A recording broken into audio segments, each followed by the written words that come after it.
그래서 앞에 보시면 우리 오늘 쪽지 시험 볼 게 세 가지입니다. 그래서 질적 특성 두 가지 있었어요. 신뢰성하고 뭐요? 목적 적합성. 그래서 외워야 되는 이유는 하나예요. 그냥 물어봐요. 다음 중 신뢰성으로 맞는 것을 고르시오. 목적 적합성으로 맞는 것을 고르시오. 그 다음에 좀 어렵게 나오면 내용을 줘요. 내용 주고 얘는 뭐냐. 그렇게 해서 두 가지로 시험 문제가 나옵니다. 그래서 신뢰성에는 표현의 충실성, 검증 가능성, 중립성. 그 다음에 목적 적합성은 예측가치, 피드백가치, 적시성인데 이 피드백이 뭐냐면 수정하는 거예요. 그러니까 우리가 뭔가를 예측했어. 지금 여러분들도 이제 자격증을 딸 거야 라고 예측을 하고 이제 수업을 듣고 있는 거잖아요. 근데 공부하다 보니까 내가 처음에 생각한 거랑 좀 다르게 흘러갈 수도 있잖아요. 그러면 그때는 내가 생각한 거 그대로 밀고 나가야 돼요? 고쳐야 돼요?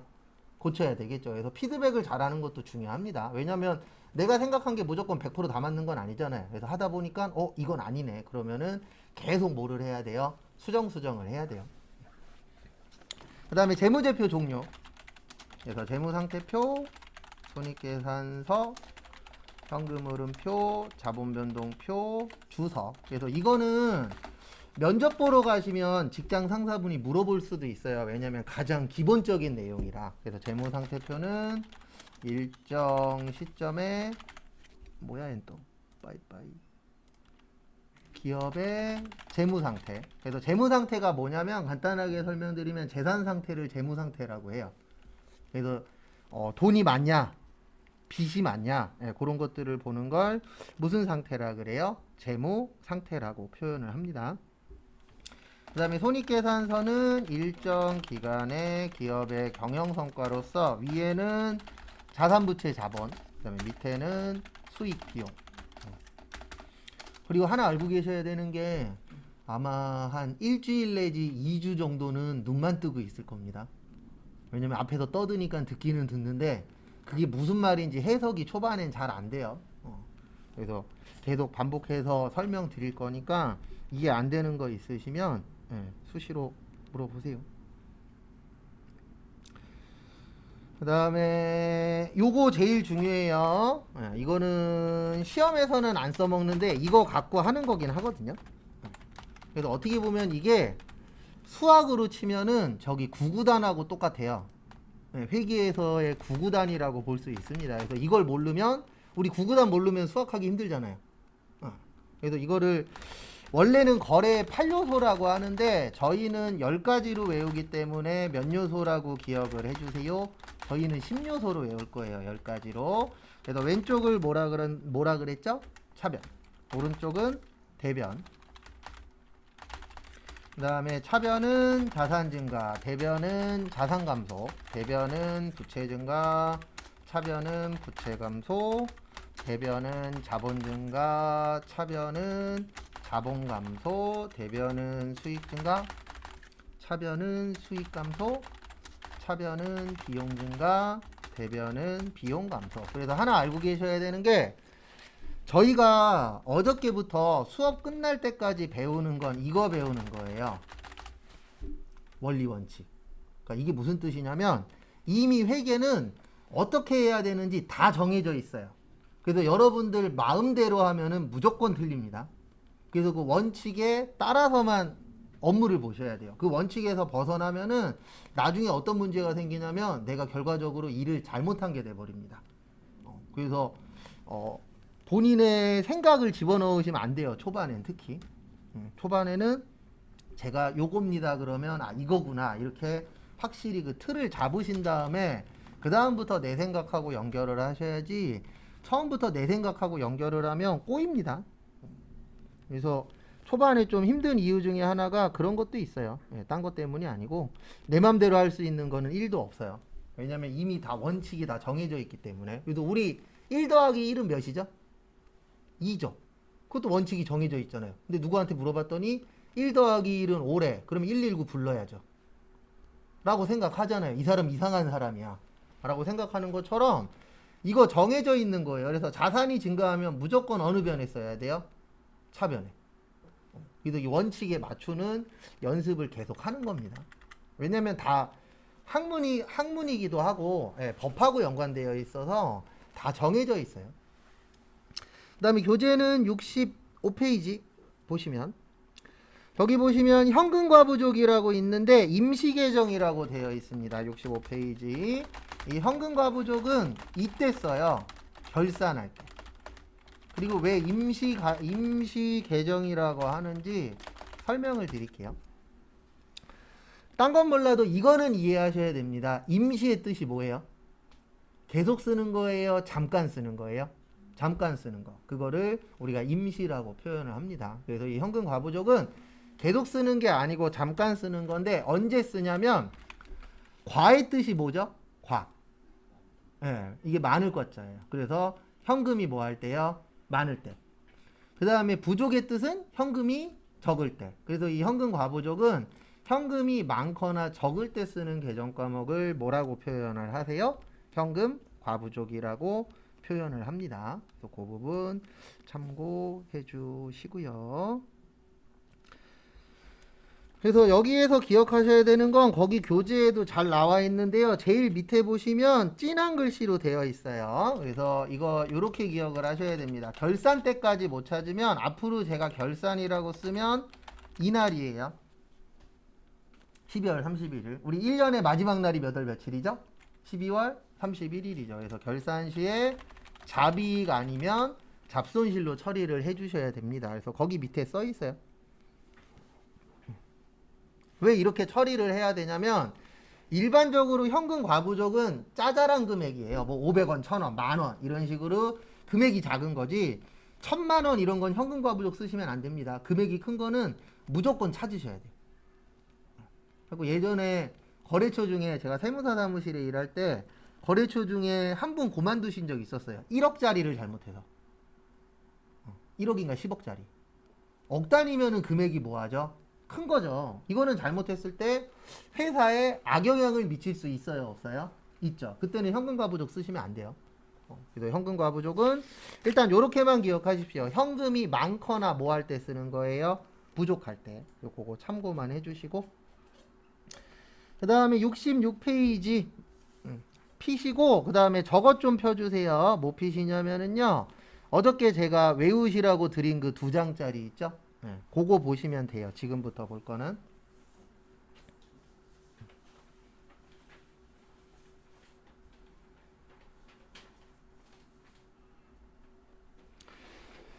그래서 보시면 이제 지금부터 보실 파트 중에 하나가 좀 이따 단기매매증권 때문에 좀 설명을 드릴게요.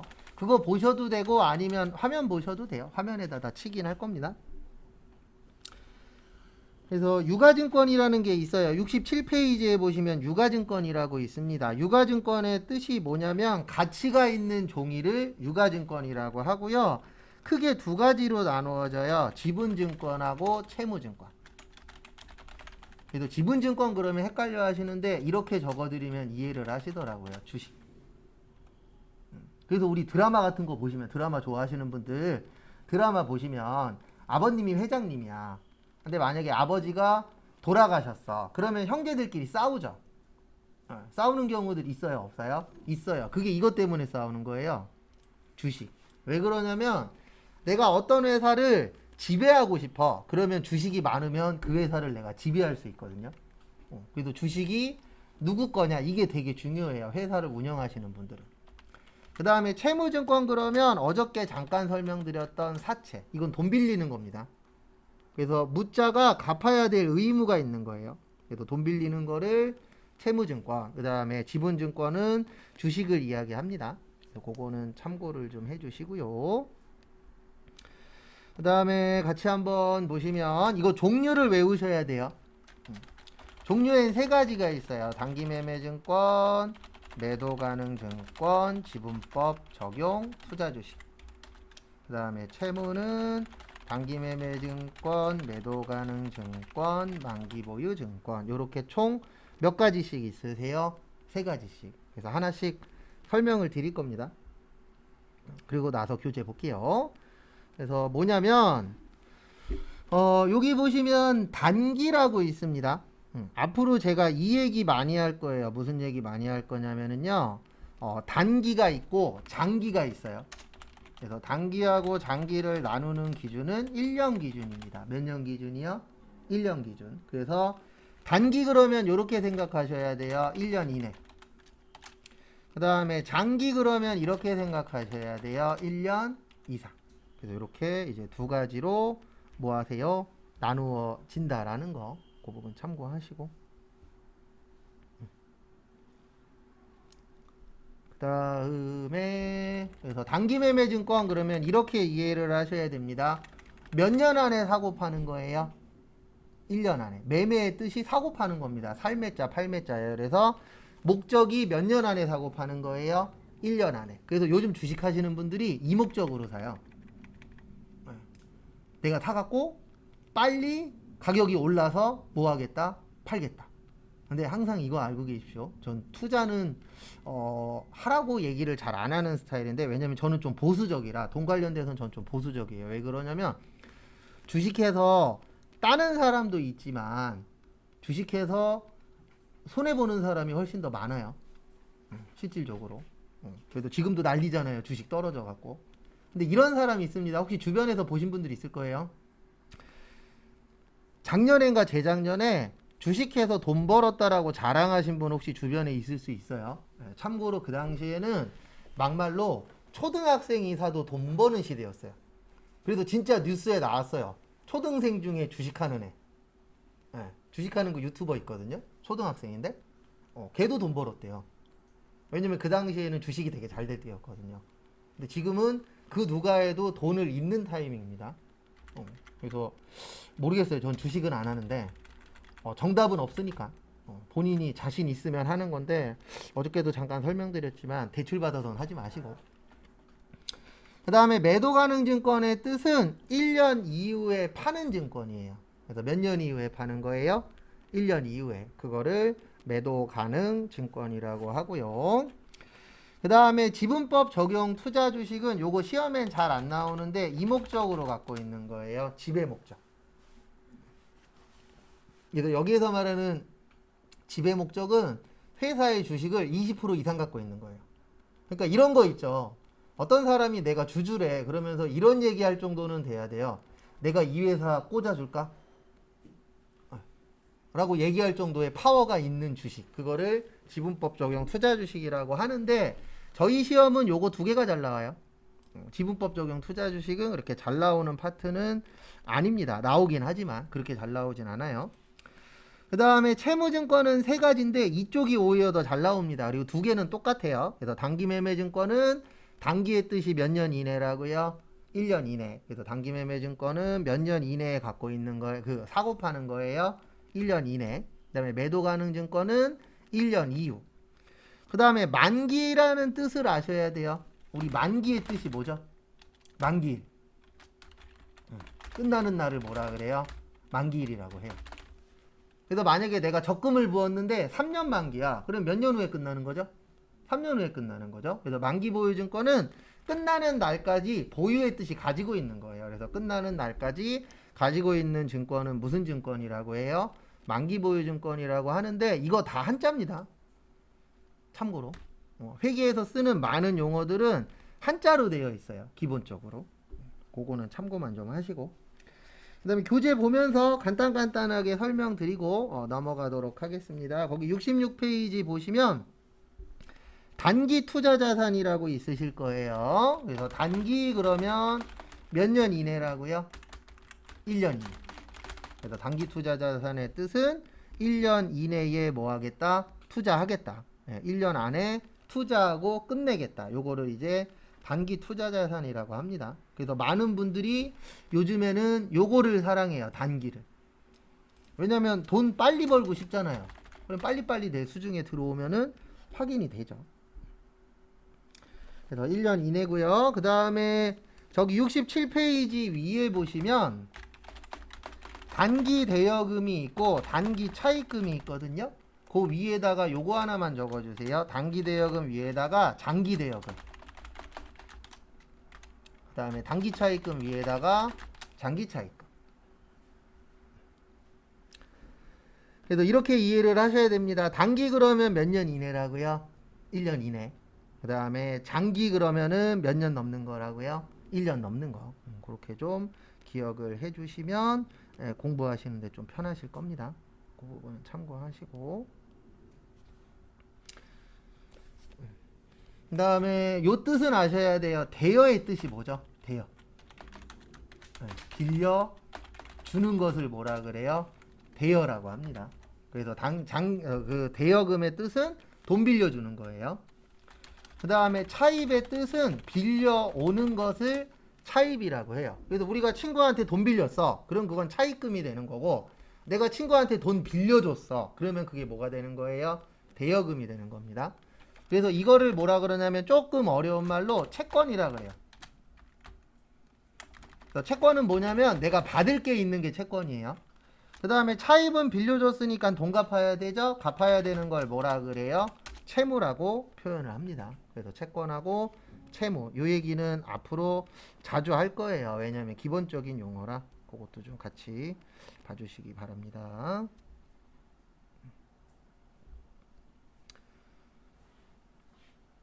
그 다음에 또 다음 거 보시면은요. 그래서 똑같은 얘기 앞으로도 계속 할 거예요. 제 수업의 특징 중에 하나는 같은 말 반복하는 거라. 그 다음에 밑에 67페이지 저기에다 밑줄 좀 쳐주세요. 유가증권. 그래서 한 번 더 쓸 겁니다. 똑같은 내용. 그래서 유가증권 보시면은요. 우리 유가증권의 뜻은 뭐라 그랬어요? 뭐가 있는 증권이에요? 값어치가 있는 증권. 그거를 무슨 증권이라고 표현하세요? 유가증권이라고 표현합니다. 그 부분 참고하시고. 그래서 보시면 두 가지가 있다 그랬어요. 지분증권하고 무슨 증권이요? 채무증권. 그래서 단기매매증권, 매도가능증권, 지분법 적용, 투자주식. 그 다음에 채무는 단기매매증권, 매도가능증권, 만기, 보유증권 이렇게 나누어진다라는 거 참고하시기 바랍니다. 다음 페이지 위에 있어요. 다음 페이지 위에 보시면 그 내용들 있습니다. 그거는 참고를 좀 해주시고요. 그 다음에 뭐 나머지는 보실 거 없어요. 나머지는 이제 앞으로 공부하시면 보면 되고요. 그 다음에 70페이지로 넘어오세요. 70페이지.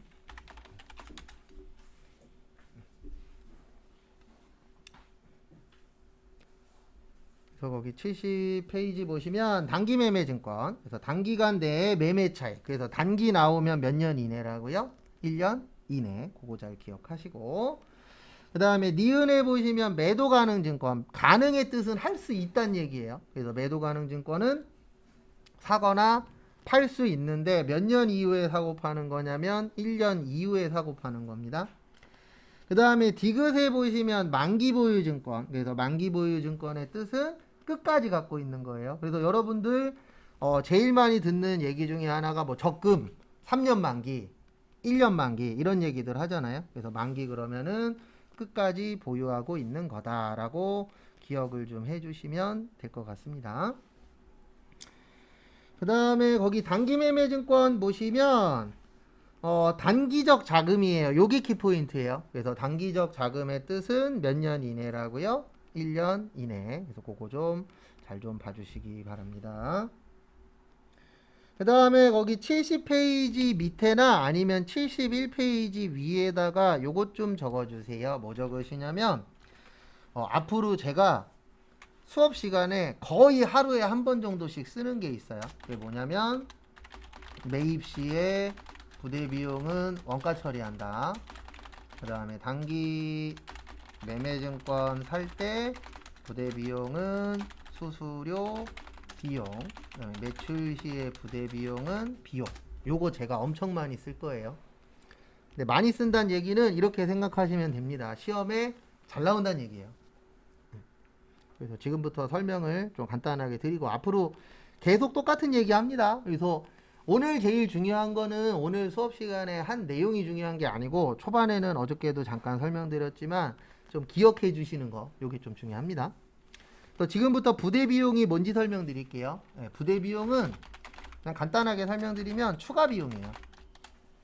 그래서 우리가 어떤 물건을 살 때 추가적으로 나가는 것들 있어요, 없어요?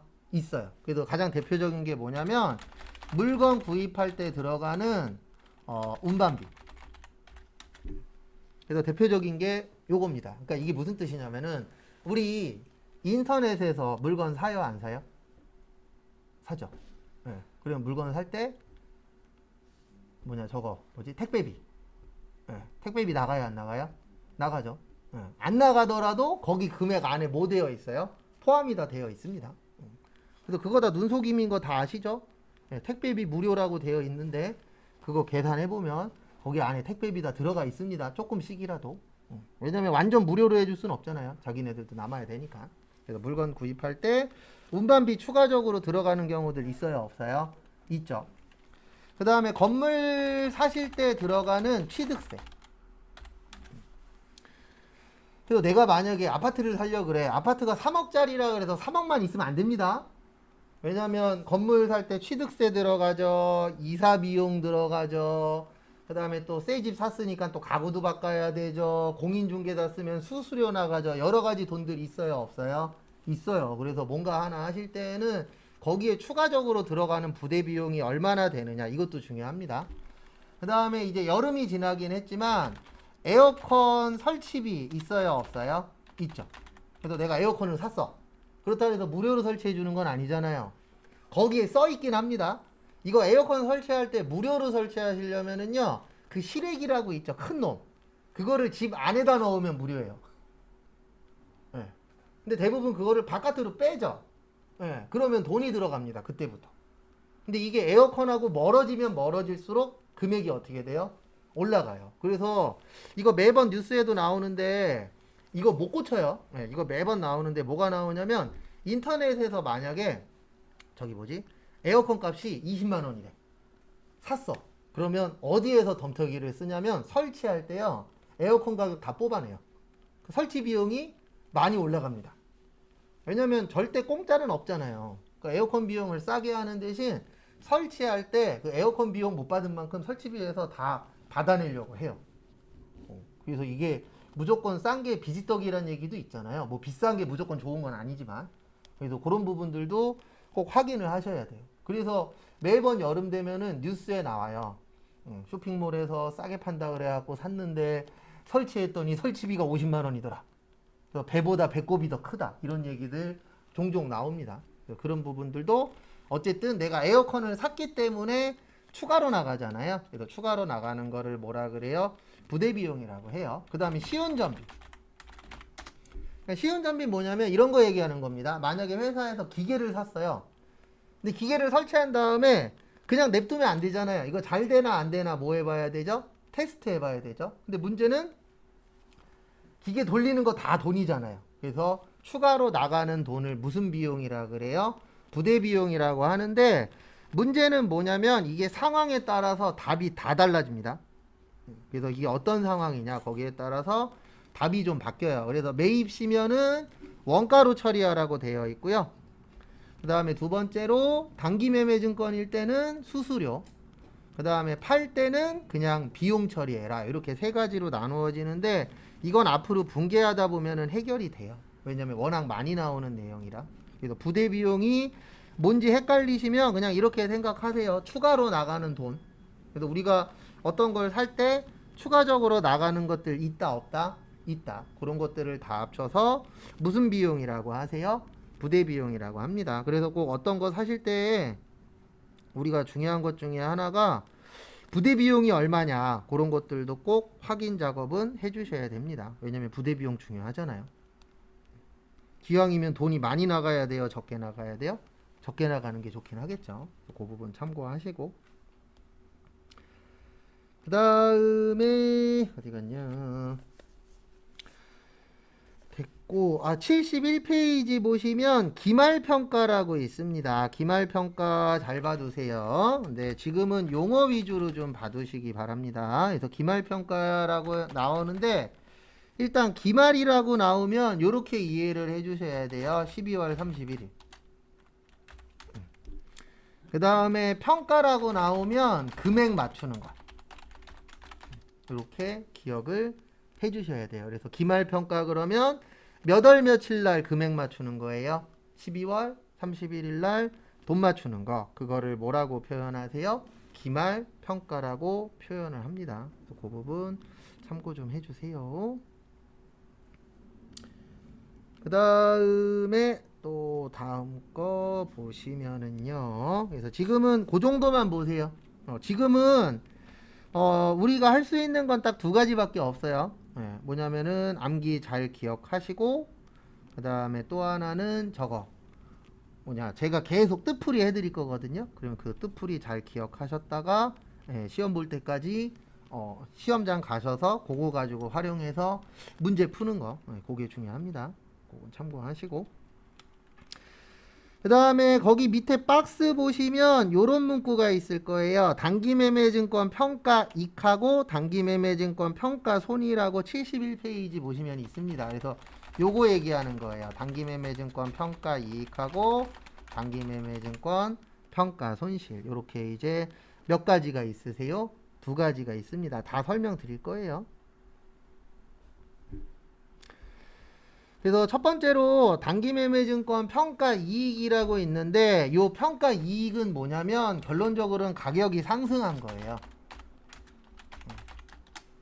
이렇게 이해하시면 됩니다. 내가 만약에 주식을 샀어요.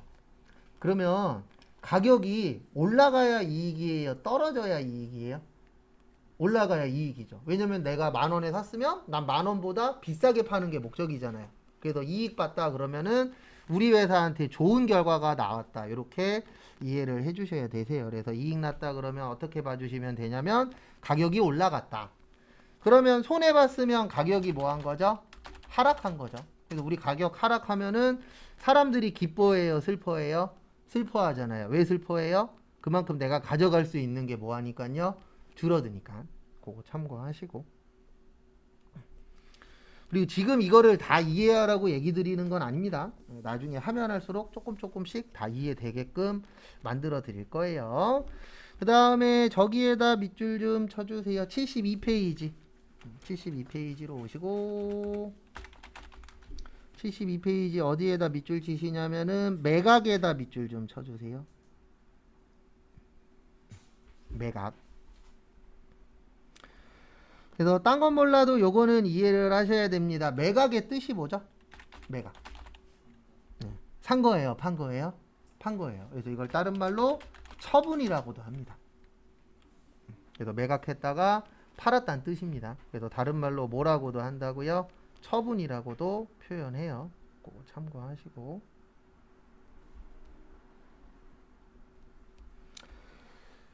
그래서 하나씩 또 보시면은요. 거기 보시면 매각했을 때에도 두 가지가 있어요. 하나는 단기매매증권 처분 이익, 그 다음에 하나는 단기매매증권 처분 손실.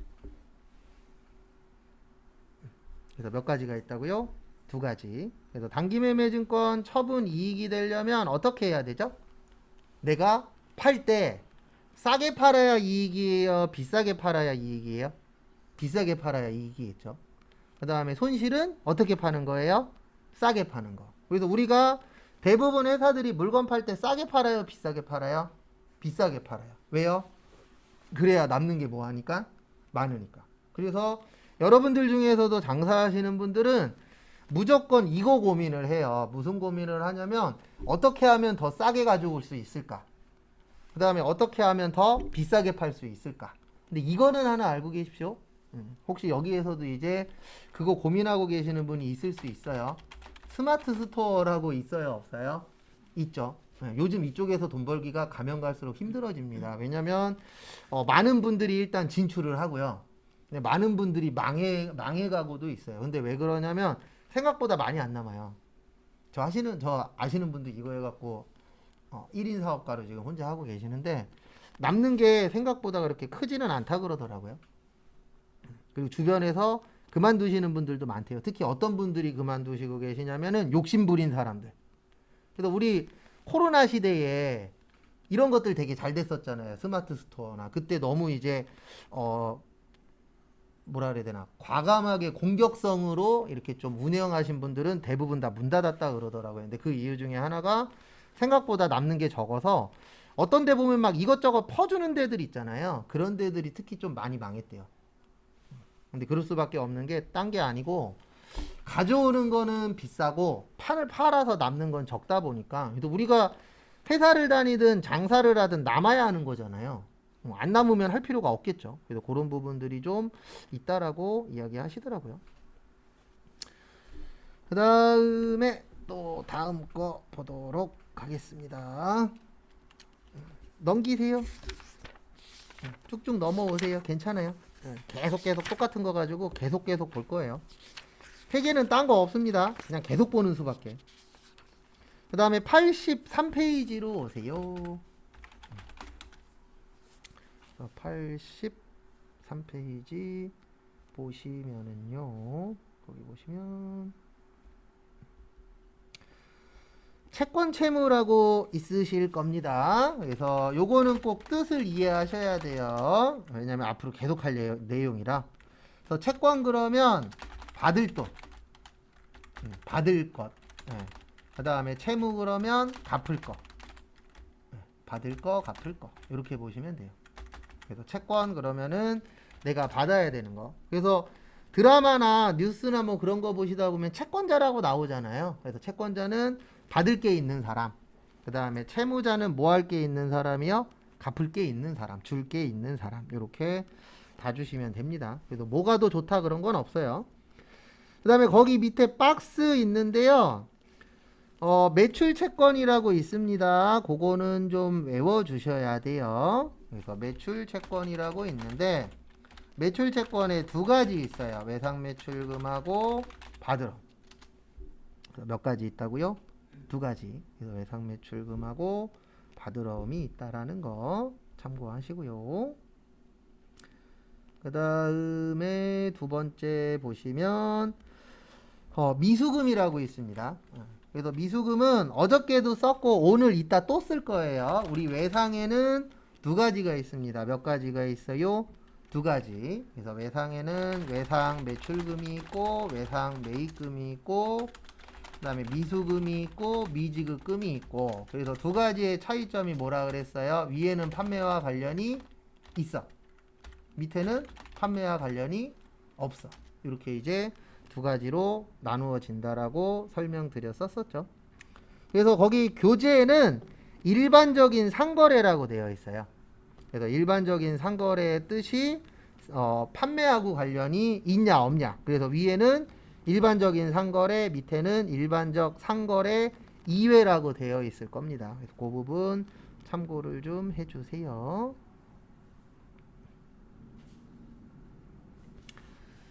그 다음에 나머지는 볼 거 없어요. 나머지는 볼 거 없고, 그 다음에 저기로 넘어오세요. 84페이지. 그러니까 초반에는 뜻풀이가 중요합니다. 그리고 저희가 일단은 자격증 시험을 봐야 되다 보니까 문제풀이 위주로 좀 많이 볼 거예요. 근데 그거는 어쩔 수가 없습니다. 왜냐면 일단 뭐 다른 반에서도 똑같은 얘기 하는데, 일단 자격증을 따야 그 다음 걸 할 수가 있어요. 면접을 봐야 취업이 되잖아요. 취업을 보려면 일단 자격증이 있어야 돼요. 왜냐면 자격증이 있어야 뭐를 할 수 있으니까요. 면접 볼 기회를 주니까. 그래서 어쩔 수 없이 시험에 좀 더 치중을 할 겁니다. 그래서 84페이지 보시면 받으러움 지급어음이라고 있는데요. 그 받으러움 지급어음 옆에 상거래라고 있을 겁니다. 상거래에다 밑줄 치세요. 상거래 그러면 이렇게 생각하세요. 판매. 이건 나중에 한 번 더 이해하실 때쯤 되면 자세하게 한 번 더 설명드릴 건데, 이 그 어음도 판매와 관련이 있을 때만 쓸 수 있는 거예요. 그래서 요거는 이제 추후에 저희 분계 연습할 때 그때 자세하게 한번 설명드릴 예정입니다. 그건 참고를 좀 해주시고요. 그래서 앞에 보시면 우리 어음이라는 거는 약속하는 거예요. 그래서 저희 시험에 나오진 않지만 상법에서는 뭐라 그러냐면 약속어음이라 그래요. 무슨 어음이라 그러세요? 약속어음. 그래서 무슨 약속하는 거냐면 이 날짜 되면 돈 줄게. 이 날짜 되면 돈 받을 수 있어. 이렇게 약속하는 어음이다. 그래서 무슨 어음이라고 한다고요? 약속 어음이라고 표현을 합니다. 그래서 약속하는 거예요. 근데 우리 이거는 이해하셔야 됩니다. 약속 안 지키면 어떻게 돼요? 잘못한 게 되는 거죠? 잘못하면은 부도납니다.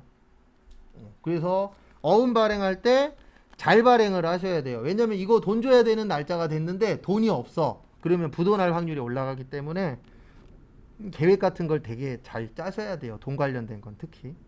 또 그 부분은 참고를 좀 해주시고요.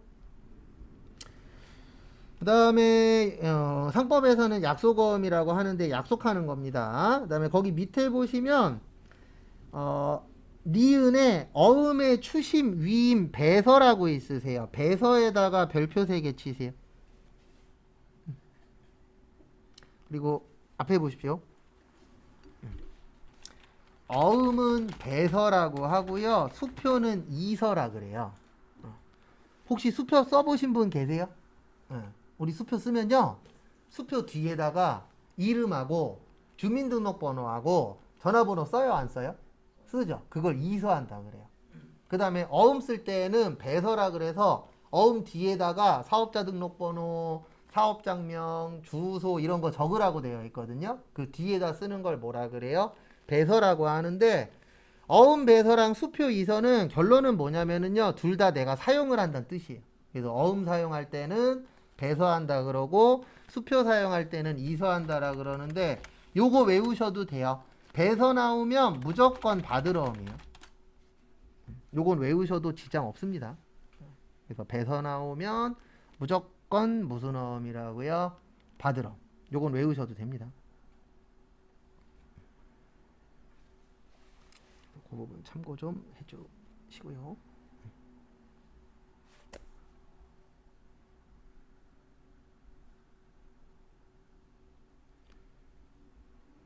다음에 그래서 저건 좀 봐주세요.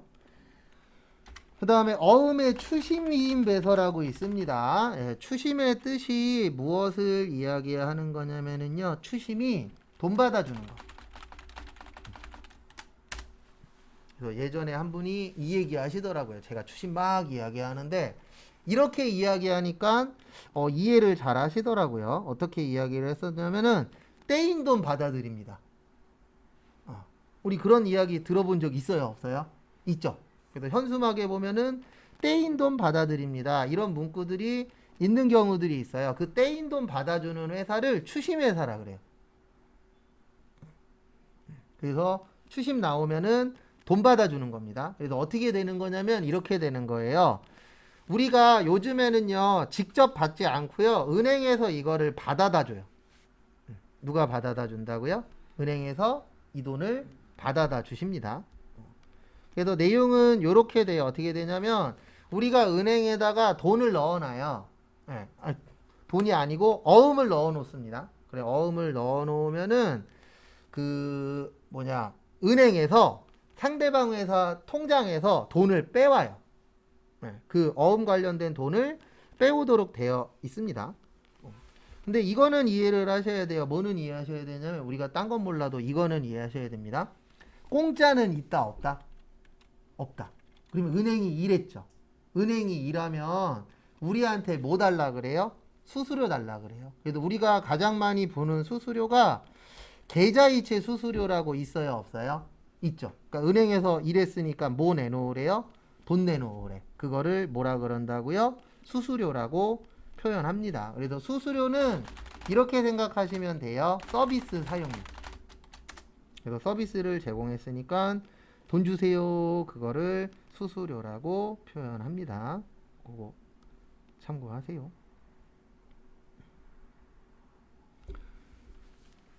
그 다음에 또 다음 거 보시면은요. 어음의 할인에다가도 별표 3개 치세요. 요거 외우긴 할 건데 우리 할인의 뜻 아세요? 우리 백화점에서 할인 행사 하죠. 그럼 할인 그러면 싸게 파는 거예요? 비싸게 파는 거예요? 싸게 파는 거예요. 그래서 어음의 할인 그러면 어음을 파는데 어음을 싸게 판매하는 거. 요거를 싸게 파는 거를 뭐라 그런다고요? 할인이라고 합니다. 그래서 우리 할인 행사 그러면은 거기 가려고 노력을 하잖아요. 왜요? 평소보다 뭐 할 수 있으니까? 싸게 살 수 있으니까. 그래서 우리가 외워야 되는 건 요거예요. 어음의 할인, 그 다음에 매각거래 나오면 매출채권 처분 손실. 요건 나눠드린 2장짜리에 있어요. 내용이. 그거 참고 좀 해주십시오. 그래서 어음의 할인, 그 다음에 매각거래 나오면 매출채권 처분 손실입니다.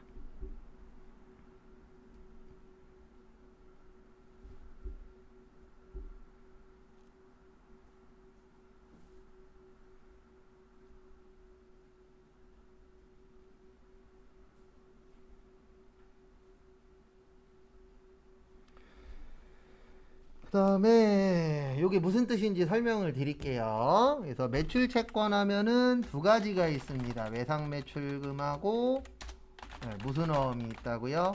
받을 어음. 요거 2가지를 합쳐서 매출채권이라고 해요. 그 다음에 처분의 뜻은 뭐냐면 파는 겁니다. 근데 왜 손실이냐면 할인의 뜻이 싸게 파는 거라 그랬잖아요. 그러면 이건 이해하셔야 돼요. 싸게 팔면 이익이에요, 손해예요? 손해잖아요. 우리는 회사 입장에서 보는 겁니다. 사는 사람이야 싸게 파는 거 사면 좋잖아요. 우리 소비자 입장에서는. 근데 우리는 소비자 입장이 아니고 누구 입장이에요? 회사 입장이에요. 그래서 회사 입장에서는 싸게 파는 게 좋아요? 정가 다 받는 게 좋아요? 정가 다 받는 게 좋죠? 왜냐면 그래야 우리가 이익을 더 많이 가져갈 수 있으니까. 근데 싸게 판매하면은 회사 입장에서는 이익이다, 손해다, 손해다. 그래서 그걸 뭐라 그래요? 매출채권 처분 손실. 85페이지 위에 잠깐만 볼게요. 저기에다가 밑줄 치세요. 매각거래. 거기 위에 보시면 매각거래라고 있으실 겁니다. 그래서 매각거래 나오면은 이익이라고요, 손해라고요? 손해. 그거 참고하시고. 그 다음에 저기 추심 수수료. 수수료 나오면 2가지예요. 요것도 좀 기억을 좀 해주세요. 앞으로 계속 설명드릴 건데 수수료 나오면 몇 가지라고요? 2가지예요. 그래서 하나는 뭐냐면 수수료 수익, 그 다음에 또 하나는 수수료 비용. 이렇게 2가지로 나누어집니다.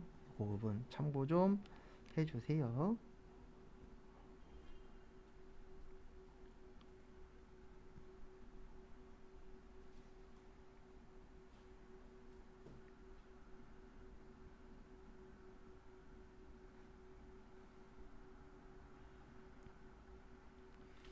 그거 좀 봐두시고,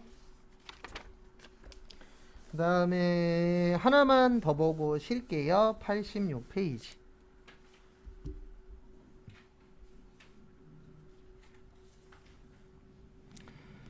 그래서 86페이지 보시면은요,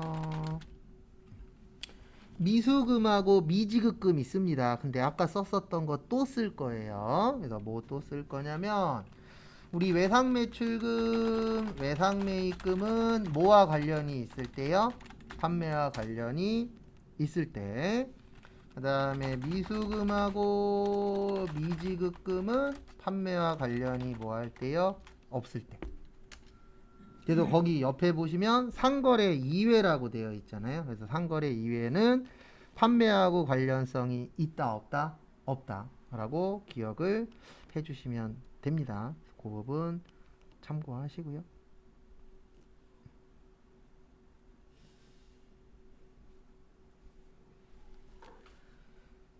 그 다음에 잠깐 쉬었다가 3시에 거기 대손회계부터 볼게요. 3시에 대손회계부터 쭉 또 볼 겁니다. 그래서 잠깐 쉬었다 보도록 하겠습니다.